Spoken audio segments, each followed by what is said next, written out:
सानिया ये एक 13 साल की 8वीं क्लास में पढ़ने वाली लड़की है जिसे नई नई चीजों के बारे में जानना पसंद है। मम्मी जी सानिया की मम्मी, जिनकी उम्र लगभग 40 साल है, जो कि शहर में रहती हैं, वो सानिया को नई चीजें खोजने जानने में मदद करती हैं। कबीर सानिया का बड़ा भाई, जिसकी उम्र 14 साल है, वो 9वीं क्लास में पढ़ता है और सानिया को नई नई चीजें समझने में मदद करता है। हमने अब तक सीखा, लड़कियां और लड़के दोनों के शरीर और व्यवहार में बदलाव के समय को किशोरावस्था कहा जाता है। केवल शरीर में होने वाले परिवर्तनों को विशेष रूप से यौवनारंभ कहा जाता है। लड़कियों में 10 साल की उम्र में यौवन आरंभ शुरू होता है और 16 साल की उम्र में खत्म हो जाता है। लड़कों में 12 साल की उम्र में यौवन आरंभ शुरू होता है और 18 साल की उम्र में खत्म होता है। हालांकि ये सब व्यक्तियों में एक समान नहीं होता, एक से दूसरे व्यक्ति में अलग अलग हो सकता है। यौवन आरंभ होने का संकेत चेहरे और जघन बालों का बढ़ना है, लंबाई या कद का बढ़ना और हड्डियों में चौड़ापन आना। त्वचा भी बदलती है और लड़कियों और लड़कों के त्वचा पर मुहांसे हो सकते हैं। आमतौर पर जवान होने तक ये अपने आप ठीक हो जाते हैं। दोनों लिंग अपने शरीर में बदलाव का अनुभव करते हैं क्योंकि उनके यौन अंग बढ़ते हैं। पुरुष लिंग जैसे वृषण और लिंग पूरी तरह से बदलते हैं। वृषण भी शुक्राणुओं का उत्पादन करते हैं।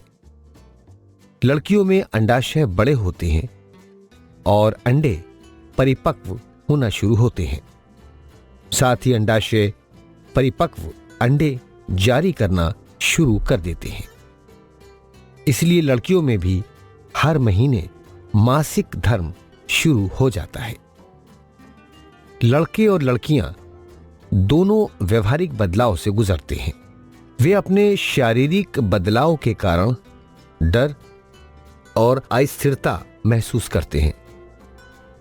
न तो बच्चे और न ही पूरी तरह से जवान होने के कारण वे उलझन में रहते हैं और दोस्तों के साथ ज्यादा समय गुजारना पसंद करते हैं। यह संग्रहालय हमारे घर के इतना करीब है, फिर भी हम इसे देखने इतनी कम दफा आए हैं, है ना? क्योंकि शनिवार को हमारे पास बहुत सारे काम हैं और रविवार को संग्रहालय बंद रहते हैं। हमें और समय बर्बाद नहीं करना चाहिए। मैं उस खंड में जाना चाहती हूँ जहाँ मानव शरीर रचना विज्ञान पर वीडियो है। जरूर, चलो चलें। सानिया, यहाँ देखो, उनके पास मानव जीवन के विभिन्न चरणों पर वीडियो है। इसमें से एक किशोरावस्था के बारे में भी है। आइए हम इसे सुनते हैं। यह सच में एक दिलचस्प वीडियो है। मुझे यह सोचने में मजेदार लगता है कि सभी लड़कों और पुरुषों के गले में कंठमणि यानी एडम्स एप्पल होता है। दोस्तों, क्या आपको कंठमणि यानी एडम्स एप्पल के बारे में कुछ पता है? इसके लिए आप 2 मिनट का समय ले सकते हैं।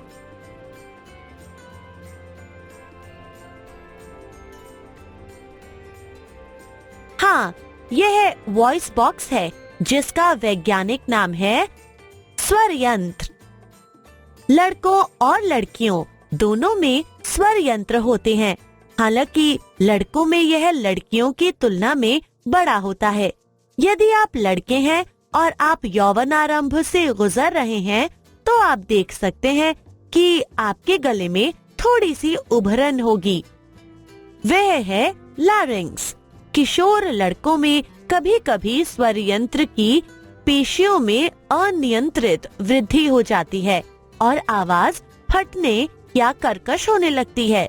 यह स्थिति कुछ दिनों या कुछ सप्ताह तक बनी रह सकती है, जिसके बाद स्वर सामान्य हो जाता है। अब मैं यह जानने के लिए उत्सुक हूँ कि यह सब शरीर में कैसे शुरू होता है। यौवन से गुजरने की यह प्रक्रिया कहाँ से शुरू होती है?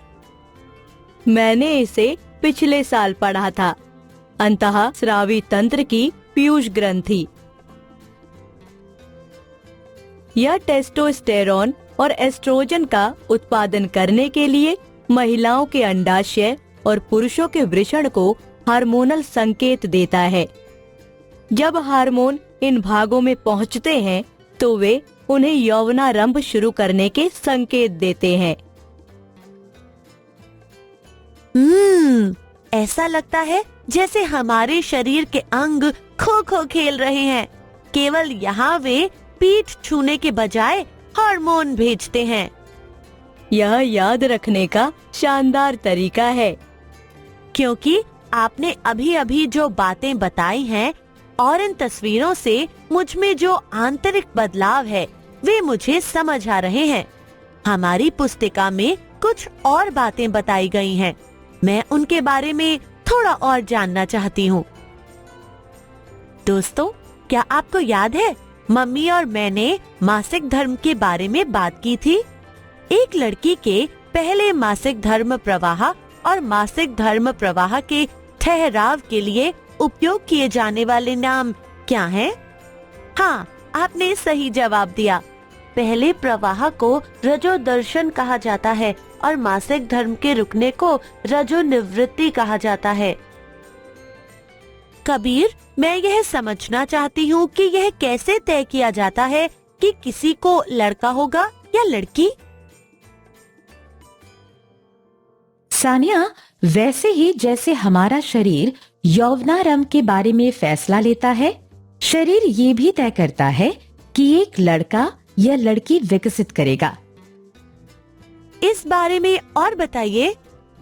मुझे याद है कि हम गुण सूत्रों के बारे में चर्चा कर रहे थे। क्या तुम्हें याद है? हाँ। सभी मनुष्य में अपनी कोशिकाओं के नाभिक में गुण सूत्र के 23 जोड़े होते हैं। इनमें से 2 गुण सूत्र लिंग गुण सूत्र होते हैं, जिनका नाम X और Y है। एक मादा में 2 X गुण सूत्र होते हैं, जबकि एक पुरुष में एक X और एक Y गुण सूत्र होता है। युग्मक यानी अंडाणु और शुक्राणु में गुण सूत्र का केवल एक जोड़ा होता है। अनिषेचित अंडे में हमेशा एक X गुण सूत्र होता है, लेकिन शुक्राणु 2 तरह के होते हैं। एक X गुण सूत्र होता है और दूसरा Y गुण सूत्र होता है। आगे का मैं बताऊं?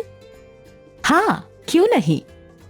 यदि एक शुक्राणु जिसमें Y गुणसूत्र होता है वह अंडे को निषेचित करता है तो XY मतलब एक लड़का मिलता है, और अगर एक शुक्राणु जिसमें X गुणसूत्र होता है वह अंडे को निषेचित करता है तो हमें XX मतलब लड़की मिलती है। ओह, तो पुरुष शुक्राणु एक लड़की या लड़का होने के लिए जिम्मेदार है। यह दिलचस्प है। लड़की हो या लड़का, मुझे बच्चे पसंद हैं। वे बहुत प्यारे होते हैं, है ना मम्मी? बिल्कुल। हमें कभी भी लड़के या लड़की में भेदभाव नहीं करना चाहिए। उन्हें हमेशा समान अवसर दिया जाना चाहिए। जैसे आप करती हैं। हाँ, आप क्या खाते पीते हैं इसका ध्यान रखना बहुत जरूरी है। साथ ही उचित व्यायाम बेहद जरूरी है। याद रखो बच्चों, ये एक ऐसी उम्र है जहां आपके साथी आपको धूम्रपान या शराब पीने की कोशिश करने और नशे की चीजों का सेवन करने के लिए कह सकते हैं। सोचें कि आपके लिए क्या महत्वपूर्ण है, इन पदार्थों की बुरी लत पालना या एक अच्छा और स्वस्थ जीवन। मुझे विश्वास है कि आप हमेशा सही रास्ता चुनेंगे। हम हमेशा सावधान रहेंगे मम्मी। हमने अध्याय में सीखा, लड़कों में लड़कियों की तुलना में बड़ी ग्रंथि होती है। इसे वॉइस बॉक्स या एडम्स एप्पल भी कहा जाता है। लड़कों में कुछ हफ्तों तक गले में भारीपन का एहसास होता है, जिसके दौरान उनकी आवाज बदल रही होती है और कुछ समय बाद उनकी आवाज बदलकर भारी हो जाती है। अंतःस्रावी तंत्र की पीयूष ग्रंथि क्रमशः टेस्टोस्टेरोन और एस्ट्रोजन जारी करने के लिए पुरुष वृषण और महिला अंडाशय को हार्मोनल संकेत भेजती है।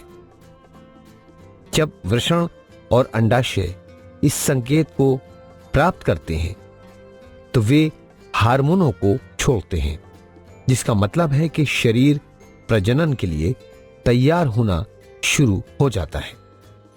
महिलाओं को 10 से 50 की उम्र में मासिक धर्म चक्र होता है। पहला प्रवाह रजोदर्शन कहलाता है, जबकि मासिक धर्म चक्र का रुक जाना रजो निवृत्ति कहलाता है। रजो निवृत्ति के बाद महिला बच्चे पैदा नहीं कर सकती, जबकि पुरुष के जीवन में बहुत बाद तक शुक्राणु पैदा हो सकते हैं। एक बच्चे का लिंग गुणसूत्रों द्वारा निर्धारित किया जाता है। XY गुणसूत्र एक शिशु लड़का बनाता है, जबकि XX गुणसूत्र एक लड़की बनाता है। शुक्राणु का गुणसूत्र यह तय करता है कि बच्चा लड़का होगा या लड़की, क्योंकि अंडाशय में केवल XX गुणसूत्र होते हैं। शरीर इतने सारे परिवर्तनों से गुजर रहा है, तो कैसी भी कमियों को पूरा करने में आहार महत्वपूर्ण होता है। मांस, अंडा, दूध, सब्जियां, दालें प्रोटीन, विटामिन और कार्बोहाइड्रेट के महत्वपूर्ण स्रोत हैं। इनका नियमित सेवन करना चाहिए। तंदुरुस्त रहने के लिए व्यायाम भी आवश्यक है। खुले मैदान में खेलकूद में मजा भी आता है और स्वास्थ्य भी अच्छा रहता है। सिगरेट, शराब और ड्रग्स जैसे नशीले पदार्थों से दूर रहना चाहिए, वरना वे आपके शारीरिक और मानसिक विकास पर बुरा प्रभाव डालते हैं। तो दोस्तों, आपको हमारा वीडियो कैसा लगा? अगर आपको हमारा वीडियो पसंद आए तो लाइक, शेयर और सब्सक्राइब करना ना भूलें।